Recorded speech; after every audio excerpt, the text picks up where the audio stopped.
Bonjour, bienvenue à Lumière du Monde, votre émission télévisée diocésaine. Marie-Josée avec mon collègue Jasmin. Allô, bonne année à vous, à toi aussi. Oui, et on se doit d'être franc avec nos auditeurs, auditrices. On devait aller tourner à l'extérieur ce segment d'ouverture, mais il fait moins 30 degrés dehors. C'est un peu froid. Oui, alors, mais j'ai gardé la tuque parce que l'un des sujets traités, c'est l'organisme Respect de la vie, mouvement d'éducation. Et l'un de leurs outils promotionnels les plus populaires, ce sont des tuques récupérés avec leur nouvelle image qui représente l'être humain de sa conception jusqu'à sa mort naturelle. Et lors d'un passage à Québec, euh, Robin Dancause, qui est le responsable de ce mouvement, a été rencontré par notre collègue Valérie Carrier, donc entrevue. Aussi, à l'émission aujourd'hui, on vous présente le rassemblement annuel des jeunes du diocèse qui a lieu avec Monseigneur Lacroix. Alors, cette année, ça a eu lieu l'automne dernier. C'était une marche au flambeau sur le thème de la sainteté. Alors, au cours du reportage, on a l'occasion d'entendre des jeunes qui témoignent sur le thème, comment est-ce qu'ils choisissent et qui peuvent vivre la sainteté aujourd'hui. Et plusieurs d'entre eux ont été prophètes en évangélisant dans la rue. Et l'un des prophètes les plus connus de la Bible, c'est bien sûr Moïse. Il y a un film qui a été lancé un peu avant Noël sur l'Exode. Et on a demandé aux biblistes et professeurs à la faculté de théologie et de sciences des religions de l'Université Laval, Alain Fauché, de nous parler, de nous donner des clés de lecture de ce récit très archi-connu, mais qu'on redécouvre toujours du prophète Moïse. On vous souhaite une bonne émission.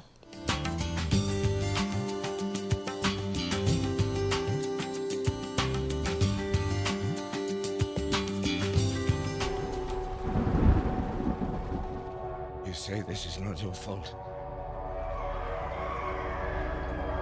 So let's just see who's more effective at killing. You or me? When my love said Le peuple hébreu, au moment où le livre de l'Exode s'ouvre, est dans une situation économique et politique absolument déplorable. Pourtant, quelques siècles auparavant, ce peuple avait migré vers l'Égypte, avait été accueilli à bras ouverts, parce qu'un des leurs, Joseph, avait su sauver l'Égypte de la famine. Il avait su prévoir que les mauvais jours arrivaient. Il avait su organiser en conséquence les greniers à blé et ainsi de suite. Donc, on avait un statut social très élevé, on était bien reçu, on était adulé. Et évidemment, il y avait une tradition qui se perpétuait en Égypte de respecter ce peuple. Sauf que, lorsque le livre de l'Exode commence, on dit « Survint un pharaon qui ne connaissait pas Joseph ». C'est un peu ironique parce qu'un pharaon, normalement, ça savait tout. Voilà un ignorant pharaon, un ignorant au pouvoir. Et cet ignorant-là va constater que ce peuple très nombreux, si nombreux, pouvait être une force économique redoutable entre ses mains. Donc, de là vient l'esclavage, et de là vient le fait que cette main-d'œuvre était très utile pour les Égyptiens. Ils en avaient besoin parce qu'ils étaient une société agricole, très évoluée, mais quand même, qui requérait énormément de bras. Et pour les grandes constructions des villes pharaoniques, il semblerait que c'était une main-d'œuvre qui était très intéressante. On leur faisait faire des briques. Alors, toujours est-il que lorsque l'Exode commence, ça va très mal.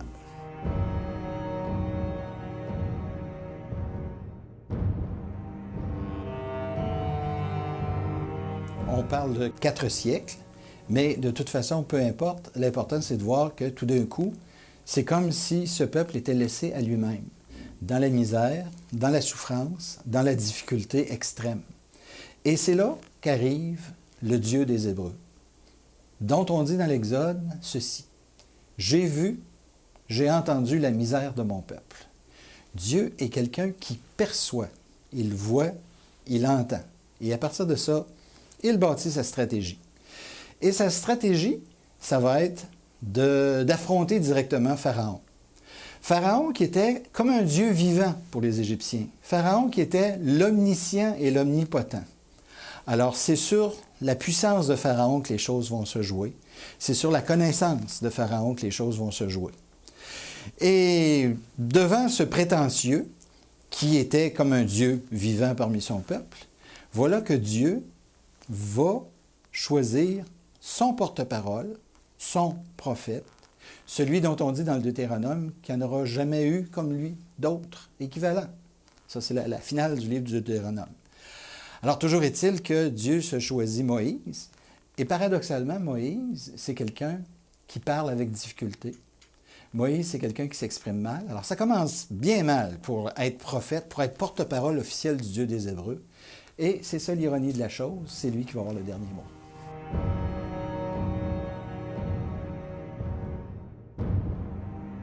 L'élément déclencheur, c'est simplement que Dieu envoie son porte-parole pour dire à Pharaon, « Tu laisses mon peuple sortir. » Et Pharaon dit, « Pas du tout, parce que moi j'en ai besoin pour des choses très pratiques et très économiques et très lucratives, et il n'y en est pas question. » Alors là commence une escalade. Et c'est fascinant de voir que l'escalade se joue sur le terrain religieux. Nous autres, on voit des grenouilles, on voit des thons, on voit des ulcères, on voit du sang. Mais il y a un langage religieux derrière tout ça. Parce que d'abord, au chapitre 7 de l'Exode, si ma mémoire est bonne, Dieu dit de Moïse, « Je ferai de toi un Dieu pour Pharaon. » Autrement dit, tu vas aller l'affronter sur le terrain religieux. Et ce que Moïse va déclencher comme signe au nom du Dieu des esclaves, ce sont des gestes que les prêtres égyptiens, que les magiciens égyptiens, parce que la religion égyptienne était fondamentalement tissée de gestes de magie, bien, ils vont pouvoir faire la même chose. Donc, Moïse va faire quelque chose, les Égyptiens vont faire le même, Moïse va faire pire, les Égyptiens vont faire pire, et on monte comme ça dans l'escalade. Jusqu'au moment où cela conduit vraiment à la fermeture totale du cœur de Pharaon. Et c'est lorsqu'il reçoit, je dirais, le coup de poing en plein front de la mort des premiers-nés. Partout dans l'Égypte, y compris dans la maison de Pharaon, les premiers-nés qui étaient tellement valorisés sont, excusez le jeu de mots, fauchés. Alors, toujours est-il que là, Pharaon dit « Allez-vous-en ». Bon. Mais c'est une erreur. Et il en revient vite de son erreur parce qu'il mesure la profondeur du chaos économique qu'il vient de créer. D'autant plus que les Hébreux, eux autres, avaient soudoyé leurs voisins égyptiens pour leur soutirer toutes sortes de belles choses en or, en argent, en disant qu'ils allaient rendre un culte à leur Dieu au désert. Alors là, c'était une belle crise économique que le pharaon devait gérer. Alors, il n'y en était pas question. Il devient un chef guerrier et vous savez la suite, il s'engage derrière les Hébreux dans le passage de la mer et ça finit en gigantesque noyade. Tout ça pour dire que la question de départ qui était « Quel est le Dieu qui mérite d'être suivi? Est-ce que c'est le Dieu des esclaves hébraïques ou est-ce que c'est le Dieu des Égyptiens? » Bien, la réponse, c'est ça. Celui qui est vraiment le Dieu glorieux, c'est le Dieu des esclaves.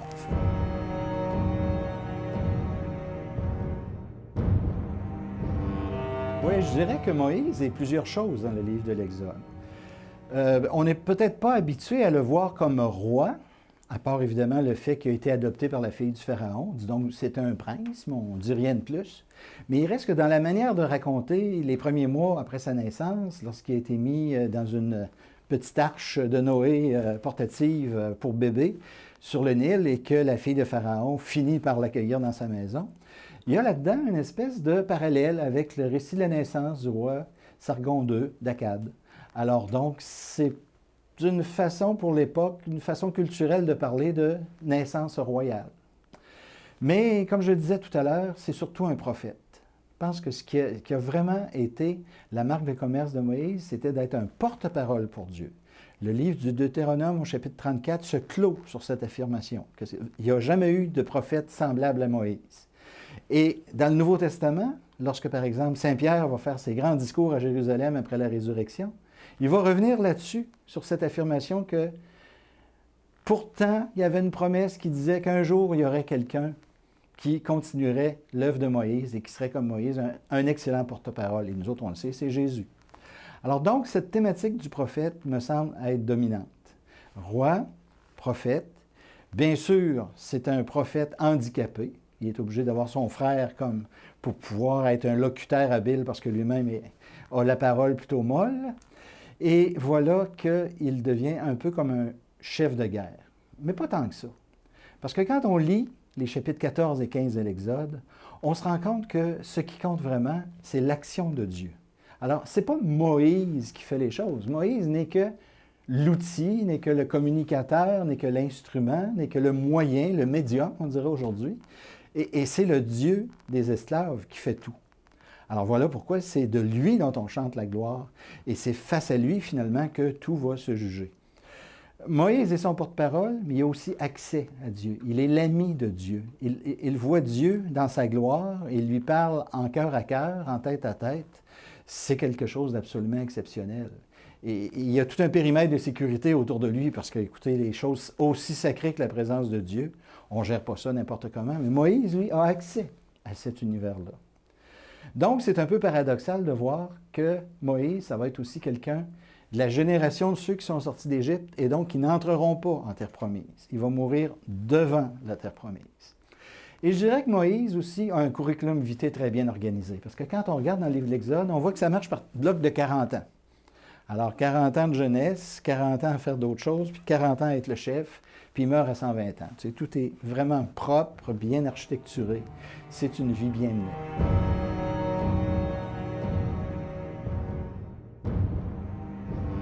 Moi, je serais porté à dire que dans le livre de l'Exode, dans la Bible, on est devant une résistance. On résiste face à Moïse. On ne veut pas le reconnaître comme chef. On ne veut pas le reconnaître comme juge. Hein, quand à un moment donné, il tue un Égyptien qui maltraitait un autre Hébreu, il se fait attaquer par les Hébreux qui lui disent « Mais t'es qui, toi? Tu te prends pour qui? Qui t'a établi sur nous, chef et juge? » Et justement, c'est là que le joyeux paradoxe de l'histoire, c'est que ça va devenir évident dans le reste du livre que c'est Dieu qui l'a établi à ces positions-là et que c'est lui qui doit être suivi. Mais est-ce que c'est une révolte du peuple? C'est pas présenté comme ça. C'est plutôt un peuple qui, tout d'un coup, est devant une opportunité extraordinaire. Cette nuit, il faut partir. Vous vous faites du pain qui n'a même pas le temps de lever. On s'en va. Alors, et là, on voit aussi que c'était peut-être pas tant leur désir que ça de quitter l'Égypte, parce qu'au qu'ils se retrouvent du côté du désert, ils commencent à compter les manques. On n'a plus d'oignons, on n'a plus de ci, on n'a plus ça. Quand on était en Égypte, on mangeait à notre faim de telle chose, on avait tel et tel objet. Là. Alors, la grogne s'installe contre Moïse et celui qui l'a envoyé. Alors moi, je ne pense pas qu'on puisse uniquement réduire ça à le récit, je parle. On ne peut pas le réduire uniquement au récit d'une révolte populaire. Même si, peut-être historiquement, il y a eu ça aussi, parce que c'était pas jojo d'être esclave, c'était terrible comme vie. Surtout qu'on voit que les Égyptiens avaient des tendances génocidaires, c'est-à-dire que c'était non seulement une façon d'exploiter économiquement, mais c'était une façon aussi d'anéantir le peuple. Quand on s'attaque à tous les mâles, par exemple, nouveau-nés, qu'on détruit systématiquement, bien, c'est pas long qu'on va faire un peuple complètement aliéné.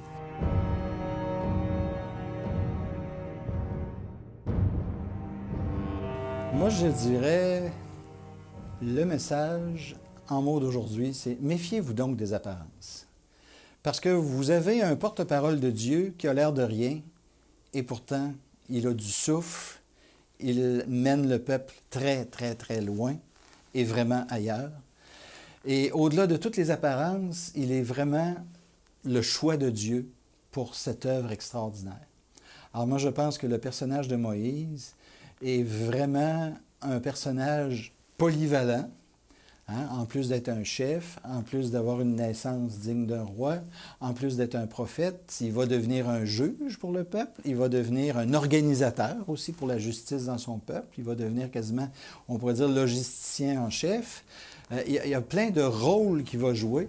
Alors, je serais porté à dire que le livre de l'Exode, c'est vraiment, avec Dieu, il y a des surprises et la vie est intéressante parce que la vie est plus forte que tout, même les prétentieux comme Pharaon.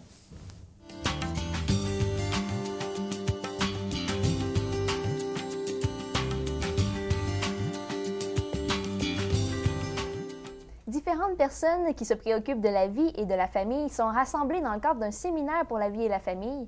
Et j'ai avec moi l'une de ces personnes, Robin Dancause, directeur de l'organisme Respect de la vie, Mouvement d'éducation. Bienvenue, merci d'être avec nous. Ça fait plaisir. Donc, c'est un organisme qui défend la vie à tous les niveaux. Comment est-ce que ça a été fondé? Ça a été fondé il y a 40 ans, cette année, par Maître Moret, qui est un notaire. Ça s'appelait le Front commun pour le respect de la vie. Et ça s'est été fondé pour une lutte contre l'avortement, en fin de compte. Et c'était à la base un mouvement qui voulait rassembler les différentes forces vives du respect de la vie dans la province. Et finalement, bon, de fil en aiguille, c'est un organisme qui s'est orienté vers une mission d'éducation au respect de la vie humaine, de la conception à la mort naturelle. Donc actuellement, qu'est-ce que c'est les principaux projets, les principales actions de l'organisme? Alors, présentement, on développe des programmes de formation en théologie du corps. Alors, nous venons de produire 3 programmes d'une série de mini-vidéos pour les 12-13 ans, pour les 14-15 ans et pour les 16-25 ans en théologie du corps. Cet été, nous allons produire des mini-vidéos pour cette même catégorie d'âge, plus pour les enfants, pour la culture de la vie et de la famille. Et nous avons comme projet de développer le même genre de formation pour redécouvrir le sacrement de confirmation comme spiritualité et chemin d'engagement et de formation de la conscience aussi. Vous avez aussi des petits projets, peut-être des sidelines, je ne sais pas, des projets sur le côté. Est-ce que vous en avez plusieurs comme ça? Donc, entre autres, des trucs respect de la vie? Oui. Alors, on a eu la chance là, de se faire donner des tucs. On a fait imprimer le haut de notre logo, ça vous va très bien. Merci. Et ces 2 tucs, on nous les a donnés en nous disant, la condition, c'est que vous les donniez. Alors, on est d'accord. Fait qu'on en a fait des tucs du respect de la vie. Il y en a plus de 1000 qui ont été cousus. On a reçu 1000 tucs. Et ça fait à peu près 650 tucs qu'on donne. Plein de jeunes adultes là, la portent un peu partout, là, à Québec, à Montréal. Là, il y en a qui viennent de partir pour Bécomo, il y en a à Saint-Jérôme, un peu partout. C'est super cool comme manière de manifester ces valeurs du respect de la vie. Donc, simplement en rajoutant un petit carré comme ça? À une tuque. Alors, en fait, c'est un logo qui est très parlant par lui-même et qui manifeste aussi très clairement la valeur du respect. Et tout le monde est pour le respect. Nous donnons cette tuque, mais à condition que la personne la porte fièrement et qu'elle soit prête à témoigner de ses valeurs du respect de la vie humaine, de témoigner du caractère sacré de la vie humaine, de la conception jusqu'à la mort naturelle. Pourquoi vouloir défendre la vie? Parce que c'est ce qu'il y a de plus fondamental. Si on n'a plus le droit de vivre, il n'y a aucun autre droit qui tient. Hein? Si je ne te donne pas le droit de vivre, tu n'as aucun autre droit. C'est le bien le plus précieux. Il y a beaucoup de gens qui disent que le bien le plus précieux, c'est la santé. Mais il y a beaucoup de gens malades qui sont contents de vivre quand même s'ils sont malades. Alors, si tu n'as plus le droit de vivre, et présentement, avec des lois comme l'euthanasie, beaucoup de Québécois embarquent dans ce projet de loi-là en pensant que c'est un nouveau droit qui nous est donné. Mais ils ne se rendent pas compte que, dans le fond, l'impact que ça va avoir, c'est que ça va tuer le droit de vivre. Parce que présentement, au début, on nous le vend, on nous demande d'accepter librement de mourir, supposément quand on considère que notre vie n'a plus de dignité. Et encore là, il faudrait réfléchir, c'est quoi la vraie dignité? Mais finalement, un jour, il y aura des gens qui décideront pour nous que nous ne pouvons plus vivre. Et partout à travers le monde, il y a des atteintes à la vie humaine, à l'intégrité humaine, il y a la marchandisation du corps humain aussi. C'est vraiment sur la planète présentement, là, le plus grand danger, c'est qu'on en est rendu à s'attaquer à l'être humain lui-même, à sa vie et même à son identité. Hein? Si vous aviez à résumer en une phrase peut-être votre mission, votre vision de l'organisme par rapport au respect de la vie, comment est-ce que vous pourriez formuler ça? Faire redécouvrir le caractère sacré de la vie humaine et la beauté de cette vie humaine, puis l'importance de la protéger. Le caractère sacré. Est-ce qu'il y a aussi une manière de comprendre ça, de l'enseigner à des personnes qui n'ont pas la foi? C'est sûr que il y a toutes sortes d'arguments qu'on peut trouver, mais finalement, si on n'intègre pas Dieu comme donnée importante, c'est que tout devient relatif, c'est l'être humain qui décide. Hein? Si Dieu n'est pas la norme de la morale, il n'y a plus aucun interdit fondamentaux qui protège les êtres humains. Tôt ou tard, il y a des êtres humains qui vont faire des lois pour permettre de tuer d'autres êtres humains. Et l'histoire du monde est une histoire d'agression de l'homme sur l'homme. Hein?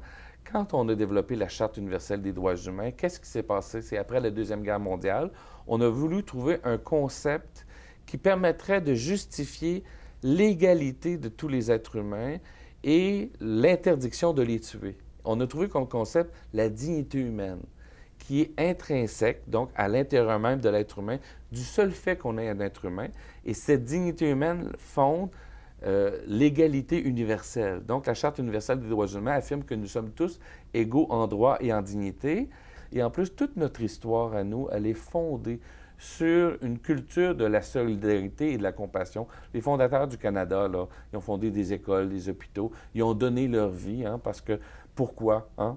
Il y avait non seulement un appel de Dieu là-dedans, mais il y avait aussi un grand amour de l'autre, hein, puis du respect de l'autre.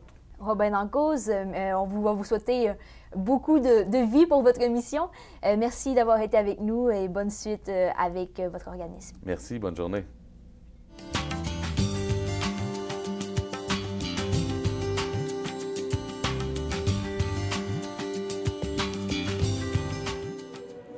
Le 8 novembre dernier avait lieu une marche au flambeau organisée par la pastorale jeunesse diocésaine. L'activité, qui a rassemblé des jeunes de partout dans le diocèse, avait pour thème « En marche vers la sainteté ». ECDQ.tv était là pour approfondir la question de la sainteté chez les jeunes. C'est une marche au flambeau qui a pour thème En marche vers la sainteté. Dans le fond, la sainteté, pas comme un résultat, pas comme je suis rendu, je suis assis, moi je l'ai l'affaire, puis les autres l'ont pas. Mais comme un cheminement, une marche, dans le sens qu'on n'est pas assis, on n'est pas rendu. Et c'est comme ça qu'on peut interpeller les gens. Parce qu'il y a un côté missionnaire à la journée d'aujourd'hui. À un moment donné, on va être appelé à interpeller les gens. Mais comment on interpelle les gens? Est-ce que j'interpelle quelqu'un comme quelqu'un qui est en marche ou comme quelqu'un qui est rendu? C'est un peu ça la dynamique là, de ce qu'on va vivre aujourd'hui.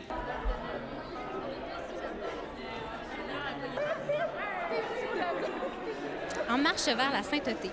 Pour démystifier c'est quoi la sainteté, c'est pas quelque chose qui est exclusif à une élite, c'est au contraire que la sainteté, on est appelé tout le monde en tant que chrétien et même ceux qui se disent pas chrétiens, on est appelé vers la sainteté à marcher dans les pas de nos modèles un peu plus chaque jour.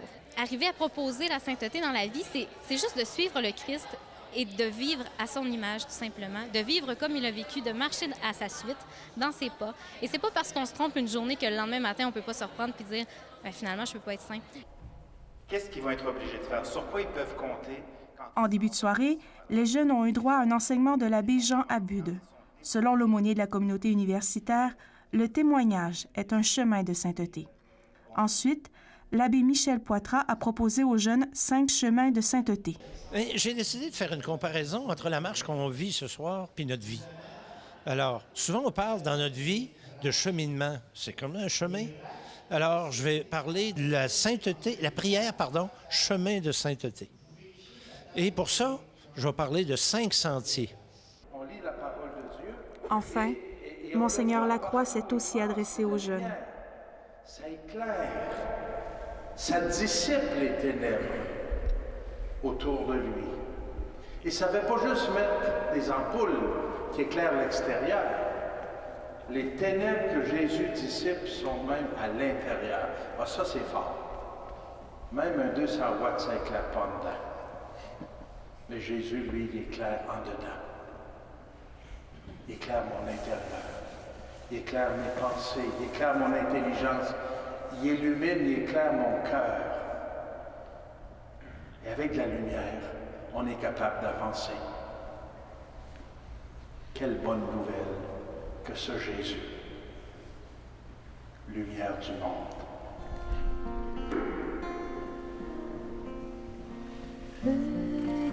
Avant le départ de la marche, un moment d'adoration a été vécu avec profondeur par les jeunes.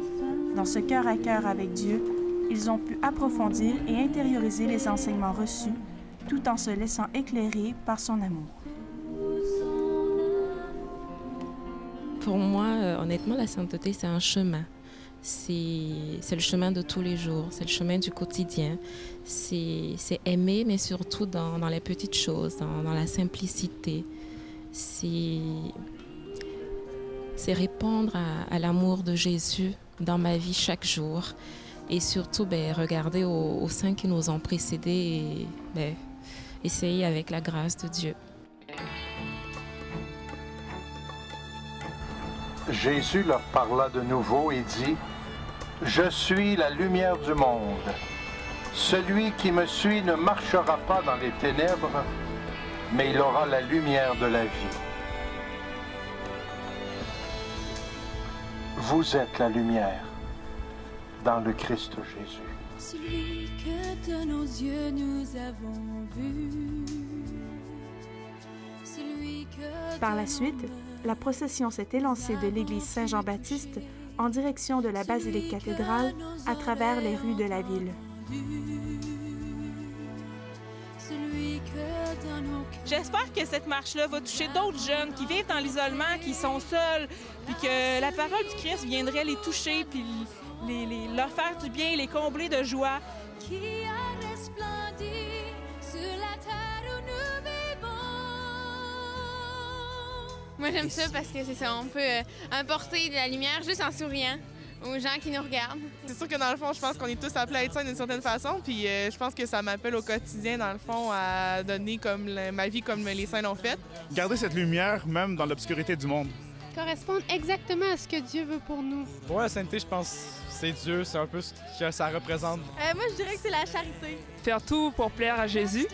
Laisser la lumière du Christ se refléter devant nous. C'est de vivre l'Évangile selon mes dons et mes talents. Faire le message du Christ, dans le fond. Essayer de faire le mieux que je peux par amour pour Jésus, parce que lui, même si j'ai plein de défauts. Porteurs de la lumière du Christ, les jeunes sont repartis vers leurs milieux respectifs, prêts à continuer leur marche vers la sainteté et inspirés par les modèles que leur propose l'Église. Configurer au Christ, apprendre à voir le monde comme lui, à aimer le monde comme lui, à servir le monde comme lui l'a fait, à donner notre vie comme lui l'a donné.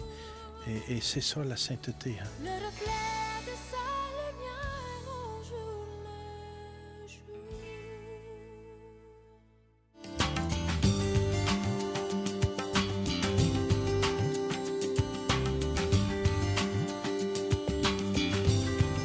On poursuivra ensemble sur le thème de la sainteté la semaine prochaine à l'émission en vous présentant la Vigile de la Toussaint du 31 octobre dernier.